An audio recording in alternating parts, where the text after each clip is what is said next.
sanctification. Alléluia. Dis avec moi, vivre dans la sanctification.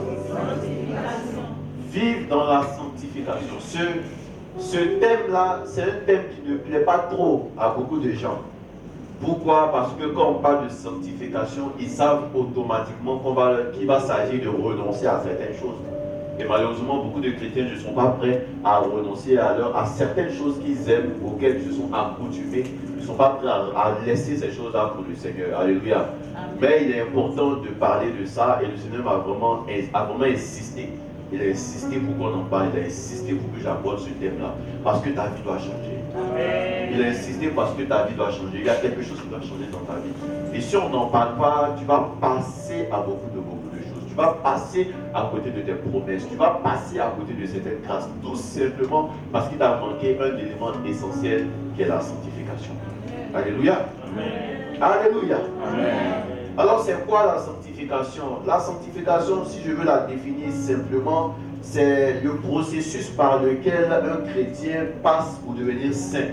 La sanctification, c'est le processus qui nous amène à la sainteté. Il y a une différence entre la sanctification et la sainteté. La sainteté, c'est une nature. La sainteté, même, c'est la nature de Dieu. Dieu est saint. Et Dieu nous appelle nous aussi à être saints. Mais ce qui va nous permettre de passer de notre état d'impur à la sainteté, c'est ce qu'on appelle la sanctification. Donc la sanctification, c'est un ensemble de principes, de choses à mettre en place, de principes à appliquer dans sa vie qui vont nous conduire à avoir cette nature de Dieu qui est la sainteté. Alléluia. Amen. Alléluia. Amen. Et tu vois, la sainteté, c'est la nature de Dieu. On dit Dieu est 3 fois saint. Dieu est saint. Dieu n'est pas autre chose. Dieu n'est pas saint et puis un peu de autre chose. Dieu est saint, il est saint, il est saint. Rien d'autre. Saint, 3 fois saint. Il est saint et il est saint. Il n'est pas saint un peu saint, il n'est pas saint du lundi au samedi. Et puis au lundi au vendredi, puis samedi soir, samedi il n'est pas saint, puis dimanche il devient saint. Non, Dieu est saint. Amen. Amen. Amen. Voilà, et parce que Dieu est saint, nous devons être saints. Donc c'est vraiment ce thème-là que nous allons développer. C'est une série d'enseignements, ça veut dire qu'on va le développer sur plusieurs dimanches. Aujourd'hui, nous allons juste faire l'introduction. Aujourd'hui, on va introduire le thème. Et par la grâce de Dieu, le dimanche prochain, on pourra progresser, on pourra avancer. Amen, amen. Amen. Alors, pourquoi est-ce que tu dois te sanctifier? Déjà, il faut comprendre que, bien aimé, Dieu est un esprit. Dieu est un esprit. Et lorsque tu marches avec un esprit, il y a des règles et des principes. Lorsque tu veux marcher avec un esprit, il y a des règles et des principes qu'il faut respecter. L'esprit ne fonctionne pas avec des émotions. Affaire de Dieu, là, ce n'est pas les émotions. Qu'est-ce que j'essaie de te dire par là? Que ce n'est pas parce que par exemple tu es en train de pleurer que Dieu va venir intervenir dans ta vie. Non, Dieu intervient sur toi. Dieu va intervenir dans ta vie sur la base de sa parole. Parce que pas ce qui lie Dieu, non, mais ce qui engage Dieu, c'est sa parole. Ce qui engage Dieu, ce ne sont pas nos pleurs. Ce qui engage Dieu, ce ne sont pas nos sentiments. Non, ce qui engage Dieu, c'est sa parole. Alléluia. Amen. C'est sa parole. Et nous devons comprendre ça. Quand tu es conscient de ça, tu es conscient que tu dois mener une vie. En fait, ta vie doit changer. Tu dois mettre ta vie, tu dois la rendre conforme à la parole. Nos vies doivent être conformes à la parole. Je me dis que nos vies doivent être le copier-coller de la parole de Dieu. D'accord, copier-coller. Copier-coller. Oui, on doit être, nos vies, ça doit être le copier-coller de la parole de Dieu. On ne doit pas faire autre chose. Ce qu'on fait, c'est ce que Dieu a dit. Ce qu'on ne fait pas, c'est ce que Dieu a dit qu'on ne doit pas faire. Mais quand on nous observe, quand quelqu'un marche avec nous, quand quelqu'un nous regarde de loin, il doit pouvoir voir dans nos vies le reflet de Christ, le reflet de la parole. Alléluia. Amen. Que cela soit dans ton partage au nom de Jésus. Que cela soit notre partage au nom de Jésus.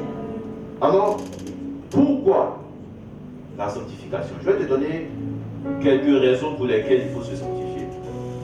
La première raison pour laquelle on doit vivre dans une vie de sanctification, c'est parce que c'est la volonté de Dieu pour nous. On doit se sanctifier parce que c'est la volonté de Dieu pour nous. 1 Thessaloniciens chapitre 4, verset 3 nous dit: ce que Dieu veut, c'est votre sanctification. Alléluia. Vous pouvez nous dire ce que Dieu veut. Donc, on ne dit pas ce que Dieu veut, c'est votre mariage. Non. On dit ce que Dieu veut, c'est votre sanctification. On ne dit pas ce que Dieu veut, c'est votre travail. Non. On dit ce que Dieu veut, c'est votre sanctification. Donc, ce que Dieu veut pour nous, la volonté de Dieu pour nous, c'est que nous nous sanctifions. Amen. Amen. Et il dit, c'est que vous vous absteniez de l'impudicité. Ce qui veut dire que l'impudicité est un contraire de la sanctification. Alléluia. Donc Dieu ne veut pas que nous soyons des impudiques. Dieu veut que nous nous abstenions de l'impudicité et Dieu veut que nous nous sanctifions. Donc la volonté de Dieu pour nous, c'est que nous nous sanctifions. Est-ce qu'on est ensemble? Amen. Le verset 7 vient encore ajouter, vient renforcer en nous disant, car Dieu ne nous a pas appelés à l'impureté, mais à la sanctification. Vous voyez, la Bible nous dit clairement, déjà il commence par nous dire que ce que Dieu veut, c'est votre sanctification. Après il parle, puis après il revient, il dit, attention, car Dieu ne nous a pas appelés à l'impureté, mais à la sanctification. Ce qui nous révèle encore ici que un autre contraire ou opposé de la sanctification, c'est l'impureté. Et moi, je vais m'appuyer sur ce mot impureté. Parce que l'impudicité, c'est vrai, c'est un contraire, mais l'impudicité est un peu trop rigide. L'impudicité, c'est un truc bien précis. Mais quand on parle d'impureté, dans l'impureté, il y a l'impudicité dedans et beaucoup d'autres choses. Donc Dieu ne veut pas que nous soyons impurs. Dieu veut que nous soyons purs. Alléluia. Amen. Alléluia. Donc Dieu ne nous a pas appelés à l'impureté, mais à la sanctification. Bien aimé, Dieu t'a appelé à la sanctification. Donc la première raison pour laquelle tu dois vivre une vie de sanctification, c'est parce que Dieu t'a appelé à ça. On doit mettre un peu faible. La première raison pour laquelle tu dois vivre une vie de sanctification, c'est parce que Dieu t'a appelé à te sanctifier. Et c'est sa volonté pour nous. Éphésiens chapitre 1, verset 4. Il dit, en lui, c'est-à-dire en Christ, Dieu nous a élus avant la fondation du monde pour que nous soyons saints et irrépréhensibles devant lui. Tu vois, il dit Dieu nous a élus. Quand on parle d'élection, on parle de choisi. Donc Dieu nous a choisis avant la fondation du monde. Mais pourquoi est-ce que Dieu a fait ça? Dieu nous a choisis avant la fondation du monde pour que nous soyons saints. Est-ce que tu vois un peu? Est-ce qu'on est ensemble? Donc, la raison pour laquelle Dieu t'a choisi, c'est pour que tu sois saint. C'est pour ça que le chrétien, il est différent du païen, dans ce sens que le chrétien est pur, le païen est impur. Le chrétien est saint, le païen est sale. Permettez-moi l'expression. Alléluia. Tu vois, il dit, nous avons été élus avant la fondation du monde. Tu dois comprendre que cette affaire de cette sanctification-là, c'est-à-dire avant même que tu laisses. Quand tu étais encore païen, tu étais un faux type comme moi avant, tu étais un faux type. Dieu avait déjà dit qu'il m'avait choisi, il nous avait choisi pour que nous devenions saints. Donc, quelque chose ce que tu as fait dans le passé, c'est le passé. Mais maintenant que nous sommes en Christ, là, nous avons accès à ça. Nous avons accès à la sanctification que Dieu avait déjà prévue pour nous. Alléluia. C'est une grâce que Dieu nous a faite. Nous avons été élus, nous avons été choisis pour que nous soyons saints. Pour que nous soyons saints. Donc un chrétien qui est choisi mais qui n'est pas saint, quelqu'un qui ne se sanctifie pas, il est passé à côté de quelque chose. Il a raté sa vocation. Il a raté un peu le pourquoi de son rachat par le sang de Jésus. Jésus nous a rachetés pour que nous soyons saints. Mais saints pourquoi? Saints pour lui. Alléluia. Amen. Alléluia. Amen. Donc la première raison pour laquelle nous devons vivre dans la sanctification, c'est parce que c'est la volonté de Dieu pour nous. La deuxième raison, c'est parce que c'est la nature de Dieu. 1 Pierre chapitre 1, verset 15 à 16 nous dit, mais puisque celui qui vous a appelé est saint, vous aussi soyez saints dans toute votre conduite. Il dit, puisque celui qui vous a appelé est saint. Donc, celui qui nous a appelé, le Seigneur là, il est saint. Donc il dit, comme moi Dieu je suis saint, vous aussi soyez saints. Maintenant il dit dans toute votre conduite. Ça veut dire dans tout ce que nous faisons, nous devons être saints. partout où nous allons, nous devons être saints. Et en tout temps, nous devons être saints. Tu ne peux pas être saint le dimanche, du dimanche au vendredi, et puis vendredi soir, tu n'es pas saint. Ou bien samedi soir, tu n'es pas saint. Non, dimanche matin, tu deviens saint. On se sanctifie tous les jours. Et il dit dans toute notre conduite, dans tout ce qu'on fait, partout où on est, partout où on va. Il ne faut pas te sanctifier seulement à l'église. Dans ton travail, tu dois te sanctifier. Il ne faut pas voler l'argent de l'entreprise. Alléluia. Partout où nous allons, dans toute notre conduite là, nous devons manifester la sanctification. Nous devons vivre la sanctification. Amen, amen. Amen. Pourquoi? Parce que celui qui nous a appelés est saint. Dieu est saint. Lévitique chapitre 19, verset 2.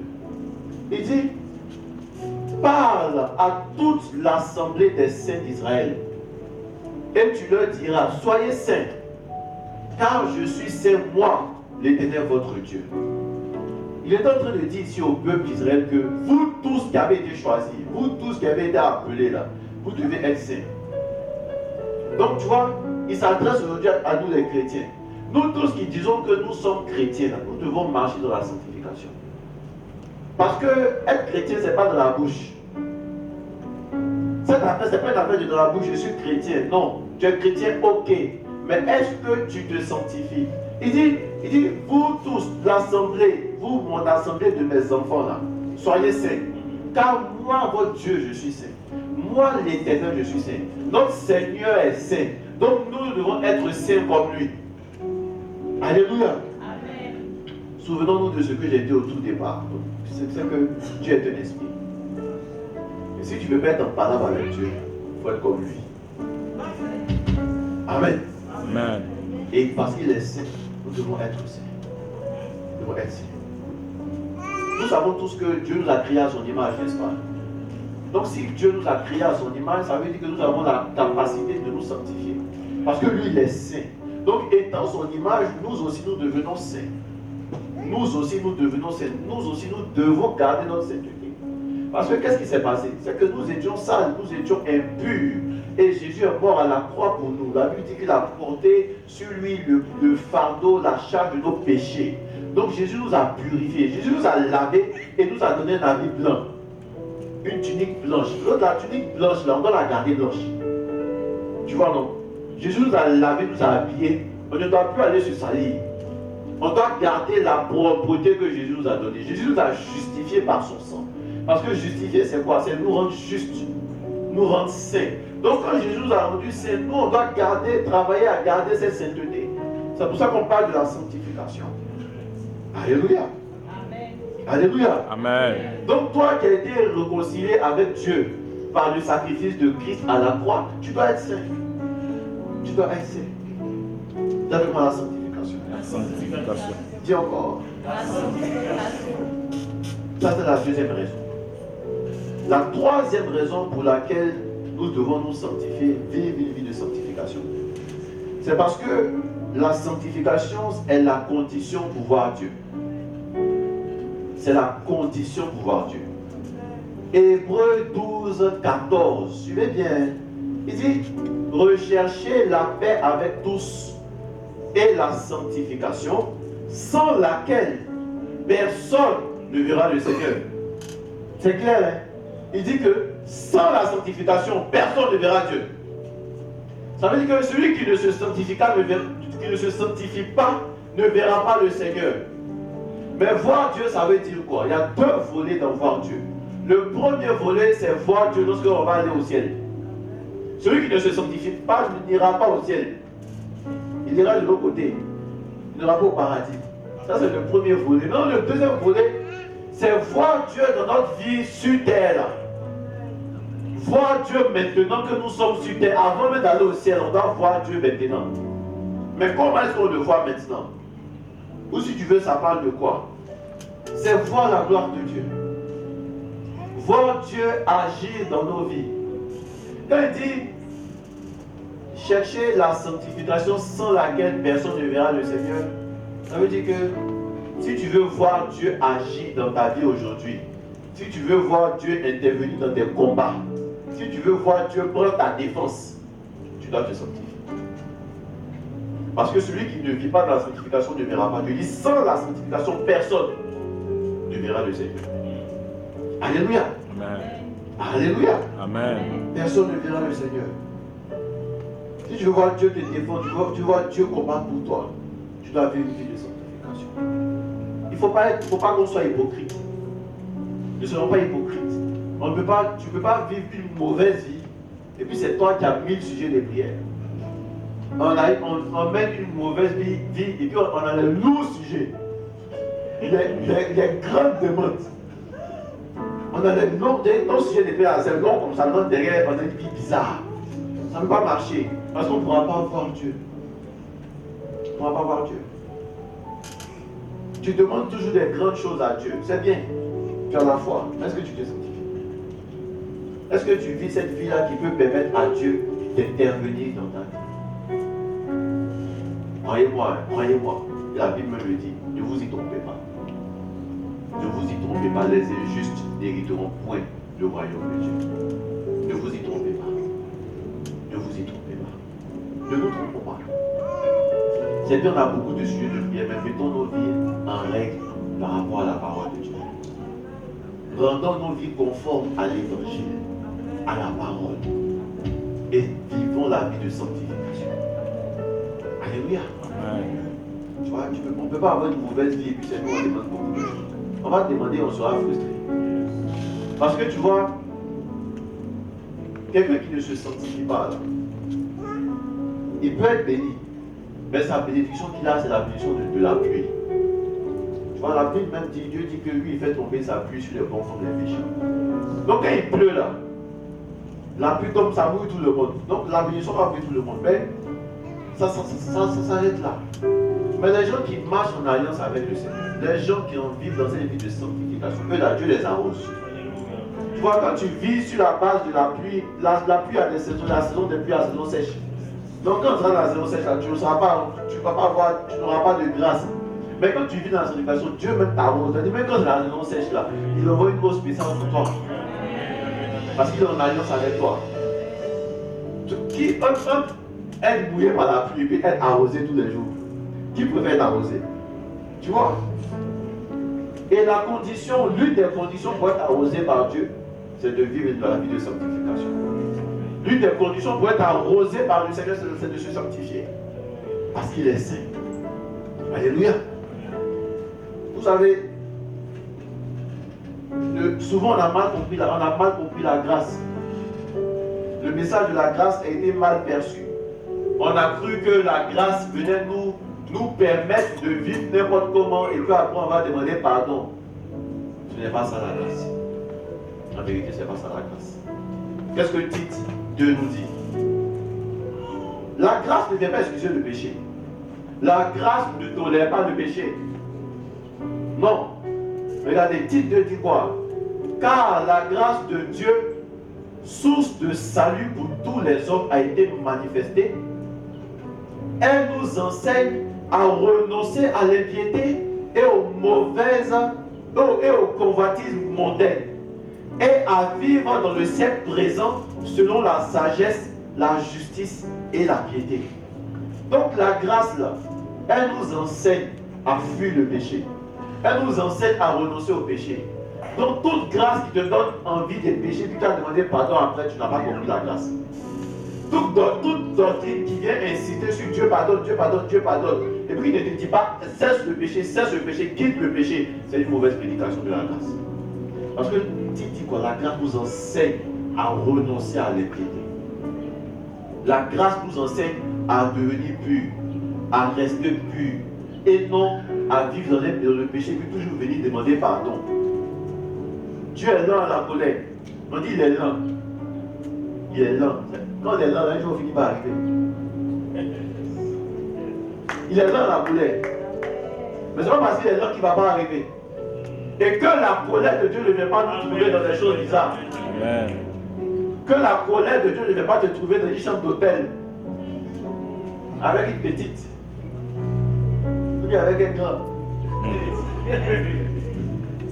Que la colère de Dieu ne vient pas te trouver. En fait, tu vois, on ne sait pas quand Jésus va revenir. Donc, il ne faut pas que le jour où il y a la trompette sonne là. Toi, tu es couché quelque part. Avec Gasparette. Il ne faudrait pas que le jour où la trompette sonne, Jésus arrive, Jésus revient. Toi, tu es en train de mentir. Mais tu es en train de voler dans les caisses. Alléluia. Amen. Non. La grâce nous a justifiés pour que nous gardions la nature et la sainteté de Dieu. Donc, ne nous trompons pas. Ne vilipendons pas la grâce. Il faut qu'on comprenne bien la grâce. Et que la grâce nous enseigne à vivre, à renoncer à l'impiété. Alléluia. Amen. Alléluia. Amen. Toute personne qui utilise la grâce comme une raison de continuer à vivre dans le péché a été séduite. Toute personne qui pense que parce que Dieu pardonne, je dois continuer, je peux continuer, demain je vais te demander pardon, tu as été séduit. Tu as été séduit. Et beaucoup de chrétiens ont été séduits. Moi-même, à une époque de ma vie, j'ai été séduit aussi. Mais Dieu m'a fait grâce. Dieu m'a fait grâce. Et Dieu veut te faire cette même grâce aujourd'hui. Dieu veut t'accorder cette même grâce aujourd'hui. Amen. Tu vois, tu ne peux pas, par exemple, venir à l'église, on finit le culte, et puis dès qu'on finit là, tu envoies un message, j'arrive. J'arrive où? Devant vous. J'arrive, on a fini. Parce que vous avez libéré. Et puis aussi, je t'attends. C'est un serpent. C'est pour tous. Il faut changer son nom, tu mets son nom en confortable, tu mets c'est pour tous à côté. Comme ça, qu'il t'appelle, tu vas débaucher ses yeux. Tu as pu répondre à ses appels. Non, c'est pas grave, tu sais, Dieu comprend. Dieu pardonne. Frère, vous savez le truc est le péché, c'est que le péché a des conséquences. C'est vrai que Dieu pardonne, mais il y a des péchés que tu vas commettre qui vont te laisser des cicatrices. Dieu prend des exemples, Dieu prend deux exemples. Premier exemple, un frère, on lui dit, il ne faut pas être impudique. Et puis là, il couche n'importe comment. Et puis dans ça, il prend le sida. Bon, Dieu a pardonné, mais il est resté quoi? Le sida. Il a une maladie comme ça. La cista, toujours le pasteur prêche, tous les jours je parle de ça ici. Je dis, quitter l'impudicité. Elle n'écoute pas. Elle s'en va, elle tombe enceinte. Dieu a pardonné, mais tu te retrouves avec un enfant hors mariage. Et puis quand c'est pour ça, mais le gars là, il ne s'occupe jamais de l'enfant. Très souvent. 90% des cas. Si tu as la chance, il va le reconnaître. Non, c'est vrai, les soeurs, c'est vous de la vérité. Ils sont là, ils courent derrière vous là. Ce sont des fortiques. Des serpentards. Ce sont des serpents. Quand il a besoin de toi, il est déguisé en agneau. Mais le juif t'a eu. Mais le juif a un problème. C'est là que tu vas voir son vrai visage. Alléluia. Amen. Tu vois? Donc voici deux exemples tout simples que je donne. Vous savez pas, Dieu va te pardonner. Mais tu as une cicatrice. Et après cette cicatrice-là, tu crées des ennuis dans la vie. Tu crées des problèmes dans la vie. Je ne vais pas trop inciter sur ce péché parce que ça, je vais développer ça plus tard. Mais c'est dans l'introduction, mais je te dis un peu déjà ce qui arrive. Alléluia. Et tu vas venir sur la suite de l'enseignement. Amen, amen. Ah, les gens là, ils disent tout est possible.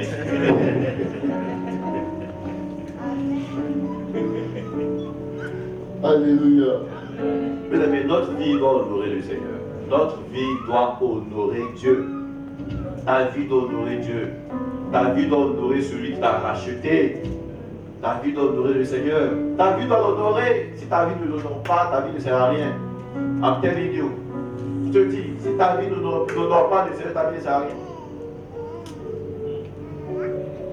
Il faut que nous l'honorions par nos vies. Par la manière dont nous vivons. Par les actes que nous posons. Amen. Amen. Amen. Et croyez-moi, vivre une vie de sanctification, c'est possible.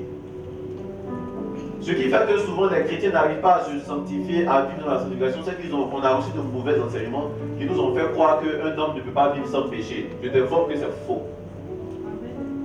Un homme peut vivre sans péché. Tu peux faire 24 heures sans péché. Tu peux faire 24 heures sans péché. C'est parce que tu as l'impression qu'on ne peut pas vivre sans péché que quand le péché vient frapper à la porte, tu ouvres la porte. Puis tu dis non, c'est pas. On n'est pas beau. La chair est faible. La chair est faible.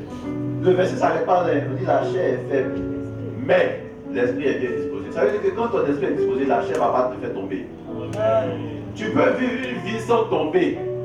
Tu peux être un chrétien, écoute-moi très bien. Tu peux avoir un fiancé. Vous allez faire 2 ans de cheminement sans coucher ensemble. Oui, c'est possible.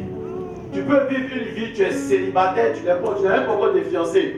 Tu es célibataire, tu ne sais même pas quand tu as démarré.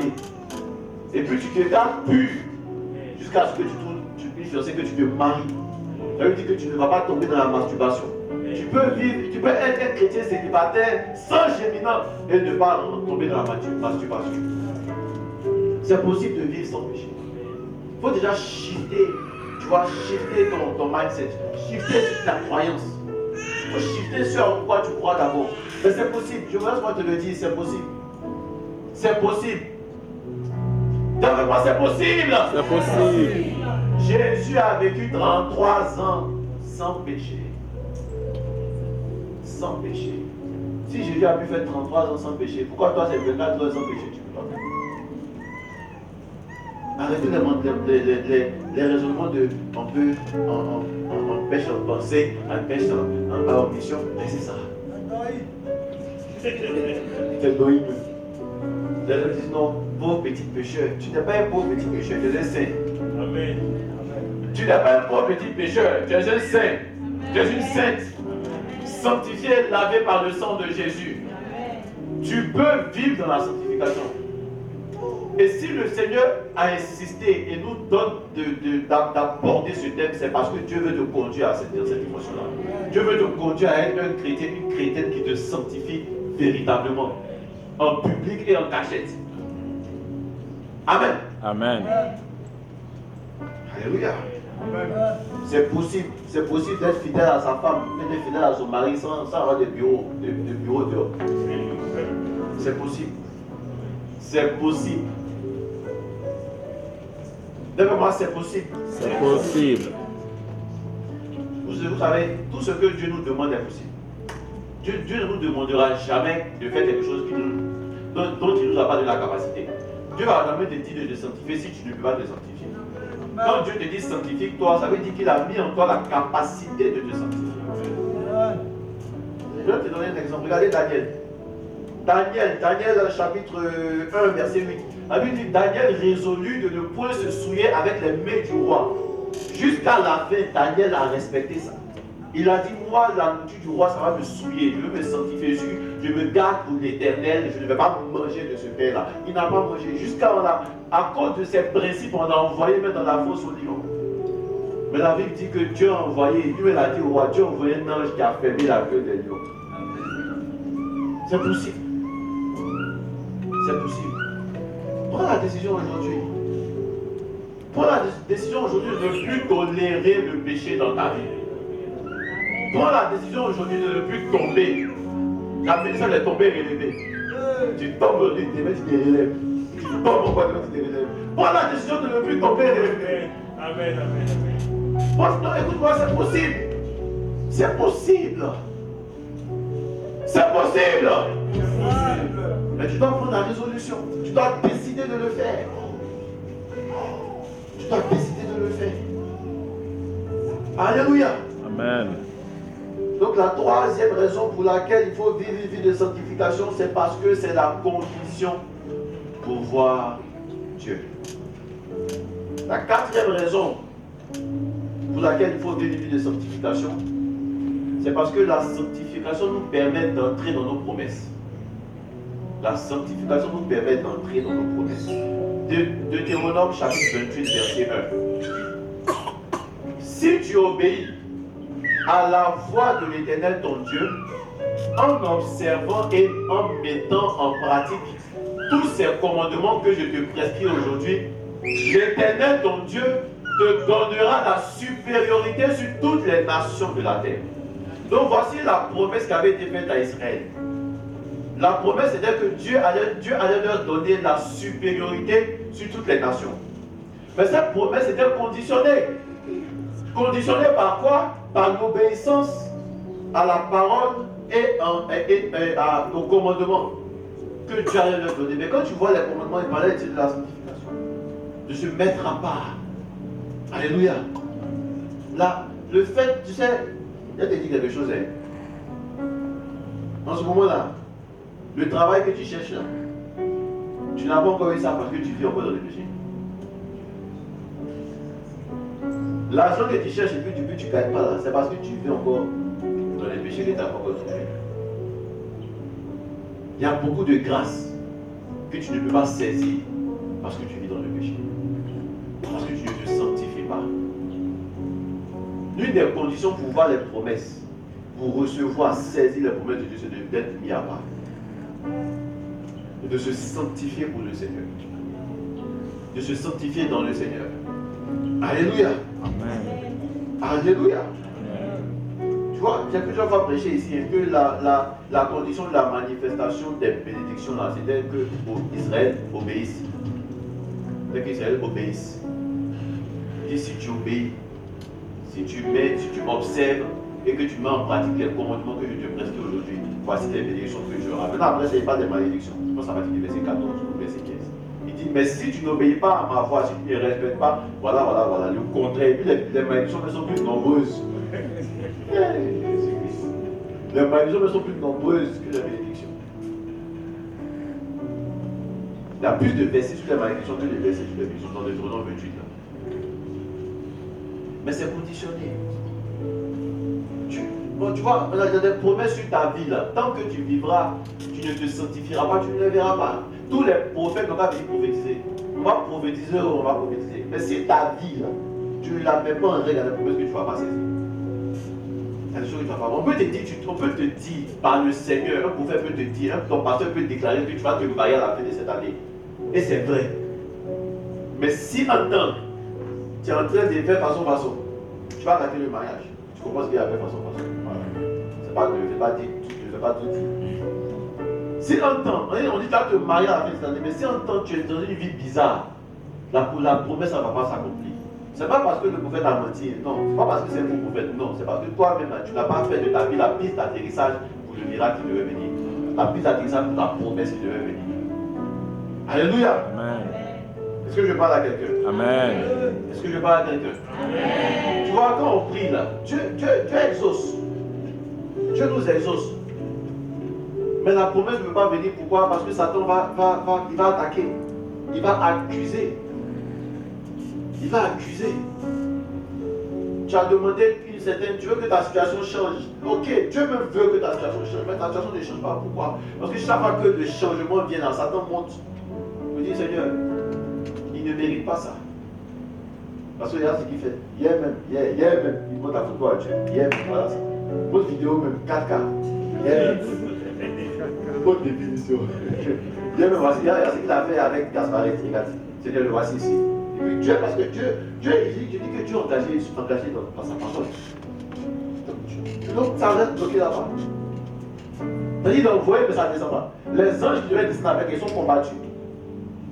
Ils sont combattus. Donc tu vas prier, on va prier, mais si on ne vit pas bien dans un jour, on ne va pas voir. La prière n'est pas la seule solution. Dans l'état de cœur de la personne, de la vie de la personne qui peut recevoir les promesses. Donc la sanctification nous permet d'entrer dans nos promesses. Alléluia. Amen. Tu n'as pas remarqué que souvent, quand tu as un événement important, tu as un examen à passer comme ça, et que tu es un petit gars, la période des examens là, tu lui dis non. On va se coucher. Mais quand tu es un entretien d'embauche important, avant l'entretien, tu dis non, on va se coucher. Pourquoi tu fais ça? C'est pas même si c'est que tu sens dans ton cœur que si tu as touché un garçon dans ça va gâter ton affaire. Tu vois, non? Tu sens ça quand même. C'est pas faux. C'est pas faux. Beaucoup de nos grâces sont bloquées. Simplement parce que nous ne nous sanctifions pas. Alléluia. Cinquième raison pour laquelle il faut vivre une vie de sanctification. C'est parce que la sanctification nous garde du malin. La sanctification nous garde du malin. Qu'est-ce qui a fait que Samson est tombé dans le piège des Philistins? C'était le péché. Samson, il était oué. Samson avait une onction terrible. Il avait une onction terrible. Il était oué même. Mais Samson ne vivait pas dans la sanctification. Et malgré l'onction qu'il avait, ses ennemis ont pu l'avoir. Regardez comment il est mal mort. Il filait mort. Il a raté sa destinée. Samson a raté sa destinée. À cause du péché. À cause du péché. La Bible nous dit que Samson il avait toujours rentré dans les maisons des prostituées. Et les Philistins ont observé ces enjeux que lui là, son pied, son point fait passer sur les femmes. Ils sont allés chercher l'une des plus jolies filles de leur ville. Ils ont envoyé Délie, ils ont dit Délie là, va t'occuper de ces gars. Là où j'ai est parti, ça a marché. Il a révélé son secret et puis on l'a eu comme ça. Malgré nos ceux qui étaient sur lui. Et ce qui fait pitié dans la vie de Samson, c'est que la Bible dit que lorsque le jour où ils ont coupé ses cheveux là, on dit qu'il ne savait pas que l'esprit de l'Éternel s'était retiré de lui. Et puis il a dit, oh venez encore, je vais vous frapper encore. Cette fois-ci là. Ils ont crevé ses yeux. Et lui, il savait pas, lui pensait que l'onction là, c'était éternel. Il ne savait pas que le péché pouvait lui faire perdre l'onction. Et il a perdu l'onction. Bien aimé, Dieu peut te donner des grâces. Dieu peut te donner l'onction. Mais si tu vis mal, tu peux la perdre. Un pasteur peut être ouin, il est ouin de chez ouin. Mais à cause du péché, il peut perdre l'onction. Regardez combien de ministères ont été détruits à cause du péché. Ça doit nous enseigner. Si des gens qui ont opéré dans des dimensions où le gars il prie et puis il s'arrête à une croisade et puis tous les paralytiques se lèvent pour marcher. Et puis un jour il tombe dans l'adultère et puis son ministère est détruit comme ça. Si lui il a eu problème comme ça, toi tu ne peux même pas faire bouquet, tu ne peux pas faire lever paralytique. Là tu penses que c'est quoi la peur? Quelqu'un il prie, les paralytiques se lèvent. Le péché a fait qu'il a perdu son ministère. Maintenant toi tu peux toi-même. Bon peut-être que tu n'arrives pas à prier pour ça. Mais toi tu veux vivre bizarre. Donc que l'histoire nous enseigne. Que la parole même aussi nous enseigne. Regardez Salomon. Salomon, l'homme le plus sage de son époque. L'homme, le roi le plus riche de son époque. Qu'est-ce qui s'est passé? Salomon s'est détourné de Dieu. Il ne s'est pas sanctifié. Si on prend 1 roi 11, verset 4, on dit à l'époque de la vieillesse de Salomon, ses femmes, voici son problème, il est là, ses femmes, on appelle des femmes, ces femmes inclinèrent son cœur vers d'autres dieux et son cœur ne fut point tout entier à l'Éternel. Vous voyez ici, non? Parce que son cœur n'était plus tout entier, il ne se sanctifiait plus. Parce que dans la sanctification, il y a la pureté, tout entier au Seigneur. À un moment là, dans son cœur, il n'y avait plus seulement Dieu, il avait commencé à avoir les divinités de ses femmes. Vous voyez? Et Salomon, lui aussi, il a mal fini. Il a mal fini. Qu'est-ce qui s'est passé? Mets le verset 6. On va finir le verset 6. La Bible dit, et Salomon fit ce qui est mal aux yeux de l'Éternel. Et il ne suivit point pleinement l'Éternel comme David son père. Avançons. Alors Salomon bâtit sur la montagne qui est en face de Jérusalem un haut lieu pour Kémosh, l'abomination de Moab. En fait, qu'est-ce que Salomon a fait? Salomon a commencé à bâtir des temples pour les dieux de ses femmes. Et j'aime trop comment la Bible dit. La Bible dit par exemple Kémosh, l'abomination de Moab. En fait, Kémosh là, c'était le dieu des Moabites. Maintenant, lui il dit l'abomination. Tellement Dieu même n'aime pas l'affaire. Tellement Dieu n'aime pas les idoles. Il dit l'abomination des Moabites. Salomon allait bâtir un temple parce qu'il avait des femmes moabites. Il a bâti un temple pour qu'elles aillent adorer le Dieu là-bas. Il a fait la même chose encore. On dit Moloch, l'abomination des fils d'Amon. Il avait des femmes ammonites. Donc il a bâti un temple aussi pour elles où elles vont là adorer leur Moloch. Qu'est-ce qui s'est passé avant ça? Et il fit ainsi pour toutes ces femmes étrangères. Donc s'il avait 700, donc 300 femmes, 700 concubines, il avait 1000 femmes. Si les 1000 femmes, elles avaient 50 dieux, il a bâti 50 temples pour toutes les femmes. Et on dit, elles offraient des parfums et des sacrifices à leur Dieu. Avance. L'Éternel fut irrité contre Salomon. Oui. Là, la colère. Là, la colère, non. Mais là, la colère est arrivée.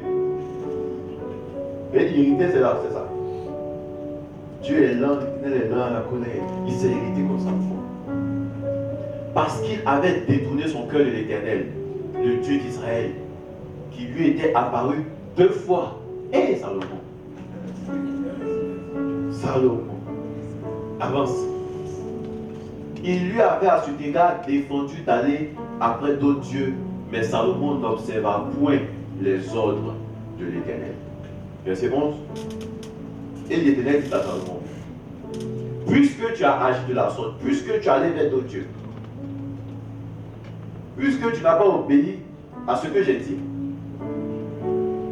et que tu n'as pas observé mon alliance et mes lois que je t'avais prescrites, je déchirerai le royaume de dessus toi et je le donnerai à ton serviteur. Bien aimé, si tu ne te sanctifies pas, Dieu peut déchirer ce qu'il t'a donné. Dieu peut t'arracher ce qu'il t'a donné. Si tu ne te sanctifies pas, Dieu peut t'arracher ce qu'il t'a donné. Il avait donné la royauté à Salomon et à sa maison. Mais à cause de ce que Salomon a fait, il dit l'a déchiré. Ça veut dire que la royauté allait quitter sa maison. Et puis Dieu dit, je vais la donner à ton serviteur. Maintenant, après, il dit que la chance que tu as, tu ne vas pas faire ça de ton vivant à cause de ton papa. Comme ton papa, lui au moins, il m'a respecté là. À cause de ton papa, je ne vais pas faire ça de ton vivant. Mais quand tu vas mourir là, ta famille ne pourra plus monter sur le trône. Vous voyez un peu? Une bénédiction qui devait descendre sur une famille a été rompue à cause de l'attitude du père de la famille à un certain moment. Quand tu te sanctifies non seulement pour toi, mais aussi pour tes enfants. Pour ta descendance. Pour ta descendance. Tu te sanctifies aussi pour ta descendance. Est-ce qu'on est ensemble? Amen. Est-ce qu'on est ensemble? Donc tu vois.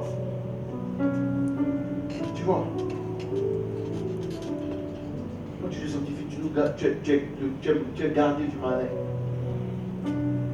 Satan a moins de balles contre toi. Et souvenons-nous, j'en ai parlé à quelques dimanches, quand on a parlé d'être un homme spirituel, on a parlé des armes de Dieu dans Éphésiens 6, à partir du verset 12. L'une des armes, c'est la cuirasse de la justice.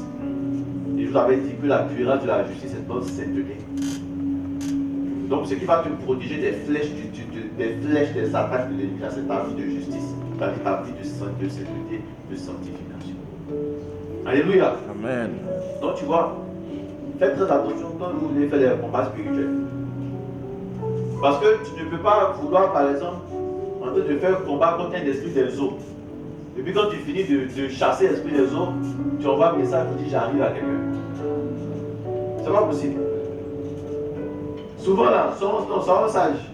Souvent les gens chantent à l'église, on dit il est sous nos pieds, il est sous nos pieds, il est sous nos pieds, le diable est sous nos pieds, puis on l'écrase, on danse tout ça, on transpire, on écrase. Quand il finit ça, il attend la porte de l'église.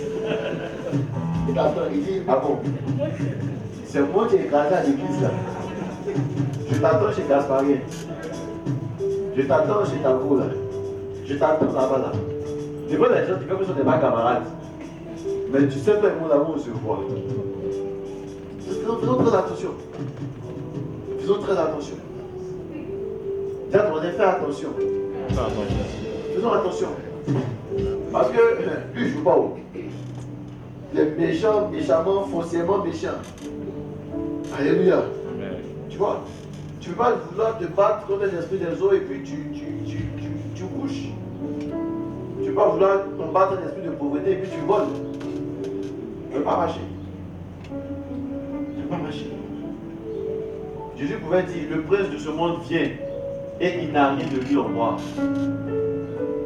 Il dit, le prince de ce monde vient, et Satan vient, mais quand il regarde là, il n'y a rien dans ma vie qui peut prendre. Il n'y a rien dans ma vie qui lui ressemble. Et c'est comme ça que Jésus a la victoire sur Satan. Nous, on veut la victoire, mais on veut te mettre un camarade du gars, ça ne marche pas. Ça ne va pas marcher. Lève-moi, ça ne marche pas. Ça ne marche pas. Alléluia. Amen. 6e raison pour laquelle tu dois vivre dans la sanctification. Parce que le péché bloque l'action de Dieu. Le péché bloque l'action de Dieu. Ésaïe 59, verset 1 à 2. Il commence en disant, non! La main de l'Éternel n'est pas trop courte pour sauver, ni son oreille trop dure pour entendre. Mais ce sont vos crimes qui mettent une séparation entre vous et votre Dieu. Ce sont vos péchés qui vous cachent sa face et l'empêchent de vous écouter. Donc tu vois, Dieu n'a aucun problème à t'exaucer. Dieu n'a aucun problème pour intervenir dans ta situation. Mais le problème, ce n'est pas Dieu. C'est le péché, les crimes qui sont dans nos vies là. Ce sont ces crimes-là qui l'empêchent d'intervenir. Qui l'empêchent de nous écouter. Tu pries, les prières n'arrivent pas loin. Ça n'arrive pas loin, c'est bloqué. Parce que quand tu vis dans le péché, quand tu ne te sanctifies pas, ton ciel est fermé. Donc tu pries, mais ça ne va pas quelque part. Satan étouffe ça. Avec ses démons. Il étouffe. Alléluia. Amen. Tu vois, Dieu n'a pas de problème à t'exaucer. Je te dis, Dieu n'a aucun problème à t'exaucer. Dieu n'a aucun problème à te faire du bien. Dieu n'a aucun problème à te bénir. Ce qui fait que sous le début, tu ne vois pas les résultats de tes bénédictions. C'est à cause de la vie que tu mets. Parce que tu ne te sanctifies pas. Seigneur, aide-nous. Seigneur, aide tes enfants que tu aide tes fils et tes filles. Aide-nous, Père. Quand tu vis dans le péché, tu auras beaucoup de sujets qui vont rester inexaucés. Surtout les sujets importants. Parce que celui qui est esclave du péché est esclave de la mort. L'esclave de Satan. L'esclave de Satan.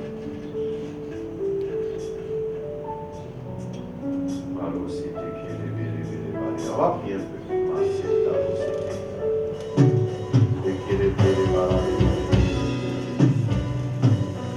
Les malos, c'était les mamas, Soudavaya, Kalia, Kalia. Les mamas, les calés, Balo, c'était. Les calés, Balo, c'était. Les baba, Soudavaya, Kalia, Kalia. Pour nous sanctifier.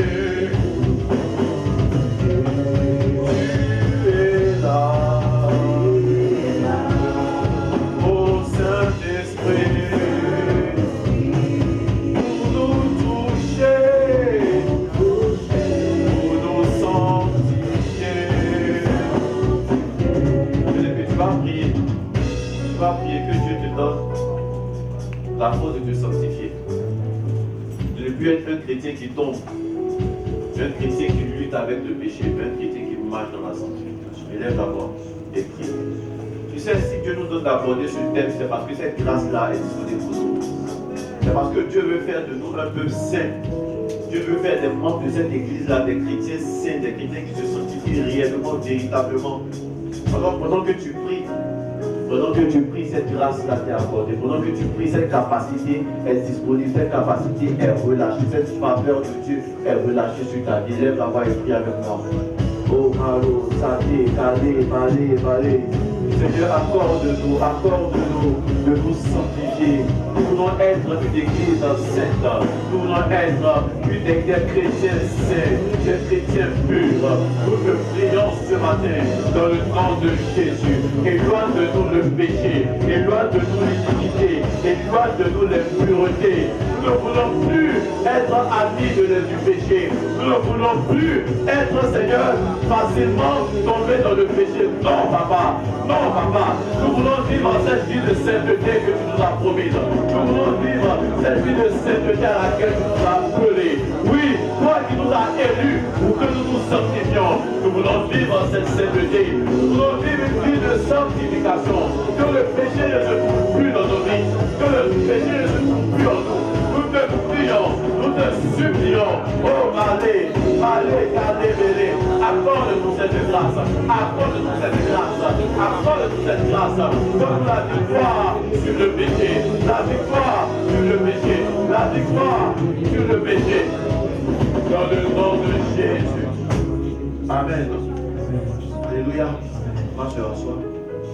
Pour les garçons rester en même temps.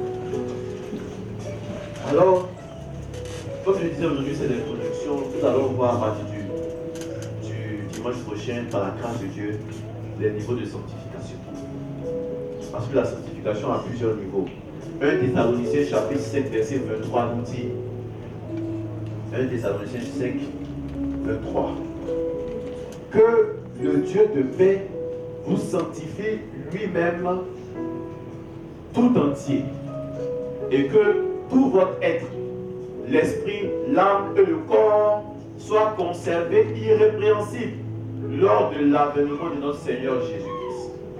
Nous savons que l'homme est tripartite. Chaque homme est trois parties. Nous sommes esprit, corps et âme. Nous avons un esprit, une âme qui vit dans un corps. Alléluia. Chacun de nous sommes les trois. Et là, c'est juste pour ta culture spirituelle.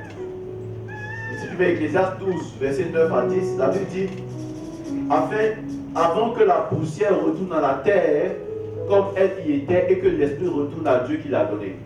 Lorsque nous mourons, qu'est-ce qui se passe?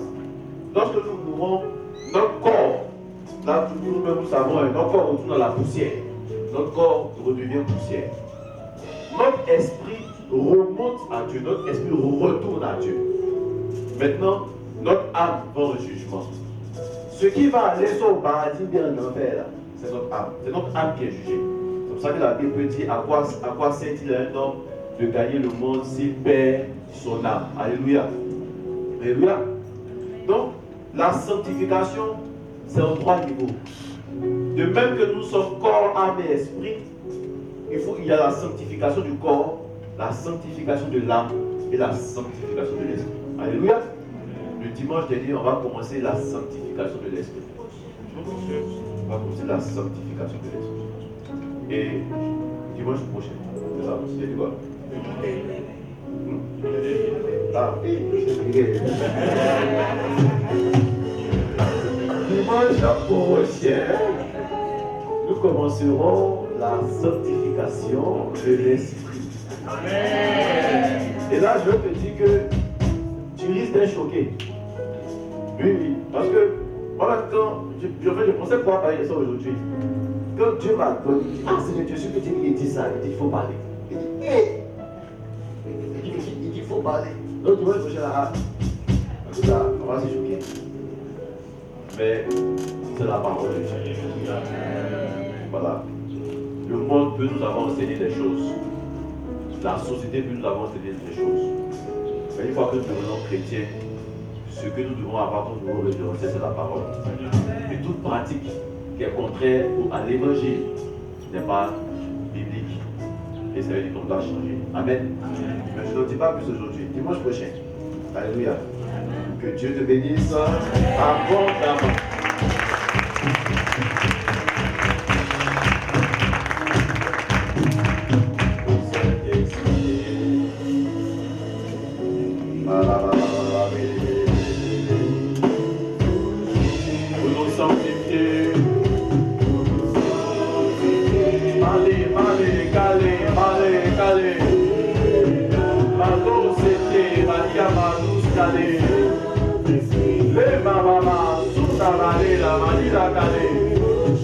Le baba baba sota la luz.